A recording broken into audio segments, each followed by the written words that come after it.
Let's shift gears here a little bit. Let's start taking a look at some of the picks that you've been doing at Tradespoon, and we'll help. We'll break them down for everybody. How's that sound? Yeah, so at this point, let's turn our attention to trades that we've recommended in the past. We're going to talk about elite service and the premium service. Premium service is where Joe and I talk about daily recommendation that we do once a day. And then the premium recommendation is once a week, where we provide one recommendation a week on Sunday.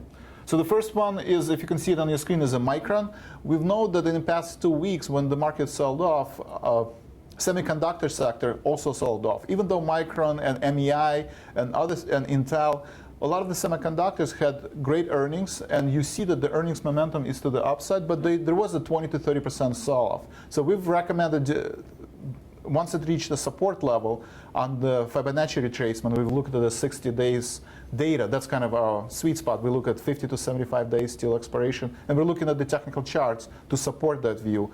We've noticed that Micron has sold off. In terms of earnings consistency, it's been very consistent. If we look at the probability calculator, we can actually see the long-term score, and our value momentum indicator is 10, which is looking at the earnings consistency and looking at the intrinsic data and look at the technical indicators like MACD and RSI. We've assigned a score of 10. Our long-term view on the Micron from 8 to 18 months is 10, which is very bullish on Micron. Short-term, we're also looking at seasonalities.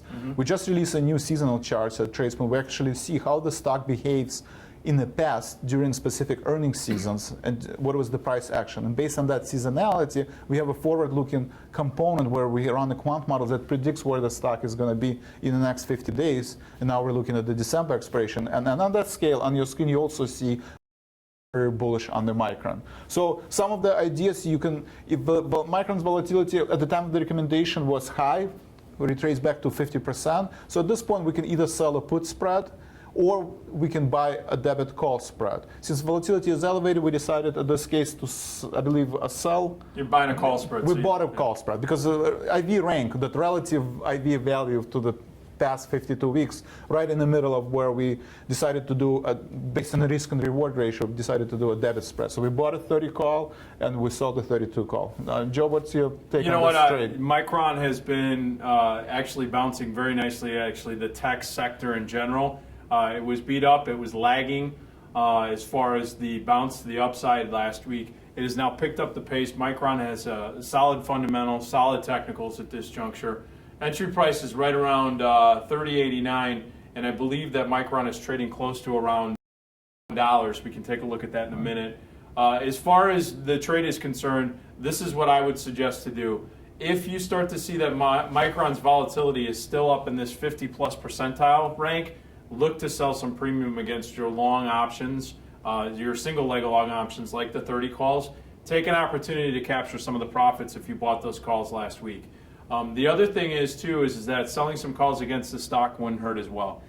Capturing some of the profits that you have with the stock up now, basically about 20 to 30 cents higher than when you originally entered at $30.89, a great opportunity to do that. As far as the call spread's concerned, it's a $2 call spread. You got in for $1.05. I would start lacing some orders out there to potentially take profits somewhere around $1.80 just to start capturing those profits. You can take off half, let the other half ride.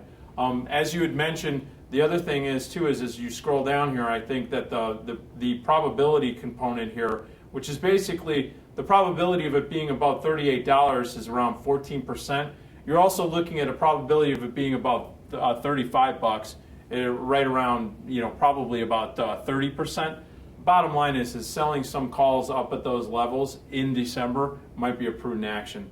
Let's actually switch some gears here. We want to take a look at a premium pick real quick. And Vlad, I know that you've mentioned, as a matter of fact, the elite pick. You mentioned one thing, all the fundamental and technical components you did. You actually used check marks. That check mark that was on the Micron. Can you just explain real quick what that was so that it really synthesizes basically all the research and all the technical stuff you threw out there, and you actually did it for us. Yeah, so we look at this, earnings seasonality and price action seasonality for the past 25 years, and we just released actually seasonal charts to kind of give you a visual representation of what we're doing. But based on this forward-looking component, we identify stocks that have the highest likelihood based on the rating to go higher or to go lower in the next 50 days. So now that we're in confirmed uptrend, if you see a green check box, that means that on the long-term and on the short-term trend, we're assigning value of 9 and 10, and these 3 picks have the highest likelihood out of all the premium picks to be successful by the date of the expiration. All right, so I want to bring this one up real quick. PNC, the reason why I want to bring it up is that I've been following regional banks. They've been under a lot of stress, the interest rate markets, and so watching the Fed this week is going to be very important. These interest rate markets are going to drive what's going on at these smaller regional banks. PNC is one of those regional banks. You came out with a bearish pick on this. You have a risk reward of 5 and a value momentum of 7. And just taking a look at the short term, you actually have short term positive at 9, and you have basically a long term, so about 18 to 24 months, of around a 5. So it's neutral. So the one thing that I want to point out here real quick on this pick is that Tradespoon rolled out is looking at January. You're seeing that because volatility has really spiked here, you're trying to take advantage of it, especially in the longer end of the curve right now, about 60 days out. November is only 25 days. This is a little over 60. So the one thing that you want to do here is that when you look at this particular structure, taking advantage of the volatility, you're selling a call spread. You're also looking to buy some puts. On the put purchase, I would be very careful here. Watch the volatility. If it gets crushed after the FOMC or after earnings, look to potentially spread off that put, the $82.50 put that you purchased. Try to maybe buy the 80s or maybe the 75s against, or 77.5s if it has the strike. Look to sell some premium against it, especially if the market's not moving in this particular PNC. The other thing I want to say is look at the probability analysis. The probability of it going below $76 and some change, $76.33, is around 15%. Very low probability. That's why I'm suggesting that you go out and sell some premium. For you stock sellers, now there's not a lot of people that are going to sell a $70 stock, but if you are doing stock selling, if the volatility comes off of this 90 percentile rank, maybe look to buy some upside calls as a natural stop out. As far as the credit spread's concerned, doing it for $1.70, it's a $2.50 spread. That's a nice. That actually is a spot as far as the maximum premium you want to take in, or the minimum premium that you want to take in. The max would be $2.50, which would be great. The minimum premium of at least around 70-80 cents. That's also telling you that there is a ton of vol in here. This is going to be a mover with what the volatility is showing, so stay on your toes on this one. Yes, it's definitely driven by the interest rates and geopolitical events that we had in the past 2 weeks. We've seen that financial sector, JP Morgan, Schwab, those stocks sold off 20 to 30%. So if we are going to have another correction, if this correction is not over, because we have retraced it back to 50% on Fibonacci retracement, if you look at the spoons, I think the financial sector will have another leg to the downside, and that's why it's a prudent trade to hedge your portfolio. Whether you're buying S&P puts or whether you're buying VIX calls, or you're just mitigating the risk by having certain stocks that will benefit from the sell-off, then this was the reason why we decided to sell PNC. Let's start switching gears here. Since we've been talking about volatility, we have a lot of potential headlines out there that could move the market this week. Let's actually talk about volatility. Now, usually we have Dan Deming on from Armor Equity Group. He is not able to make it this week. But let's break this down. You see vol on the chart right now, or on the screen right now. The VIX is trading up 70 cents today at 1681. Now, historically, that's right off of the mean, right around that 20 level. It's off of that 12 to 14 level that we're stuck on for months, almost a year. So the point being is that we're seeing volatility. We believe, and Vlad and I, these are our separate, we do believe that volatility is going to be in the market for the foreseeable future, meaning at least through this October cycle and going into November.